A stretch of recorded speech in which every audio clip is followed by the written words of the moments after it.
NDA తరపున మనం విజయోత్సవాలు చేసుకుంటున్నాం. 9 నెలల్లో వచ్చిన ఎన్నిక. ఓసారి ఎన్నికలు చరిత్ర తిరగరాస్తా ఉంటాం.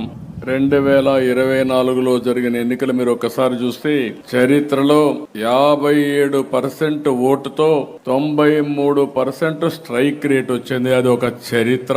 9 నెలల తర్వాత ఈ రోజు మీరు చూస్తే 2 గ్రాడ్యుయేట్స్ కాన్స్టిట్యున్సీలు మనం పోటీ చేస్తే 2 గెలిచామంటే ఇది ఒక చరిత్ర అని చెప్పి మీ అందరికీ తెలియజేస్తున్నా.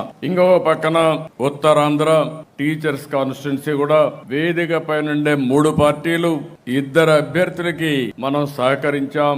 మొదటి ఓటు, రెండో ఓటు ఏమన్నాం, ఇక్కడ ఆర్డర్ ఆఫ్ ప్రియారిటీ ఓట్లేస్తారు, ప్రిఫరెన్షియల్ ఓటు ఉంటుంది. కానీ పట్టభద్రులు చూస్తే నాకు ఎంత గర్వకారణంగా ఉందంటే మొట్టమొదటిసారి చూస్తున్నా రెండో ఓటు లెక్కయ్యకుండా ఘంటాపదంగా గెలిచారు 2 అభ్యర్థులు కూడా. ఇది ఒక చరిత్ర.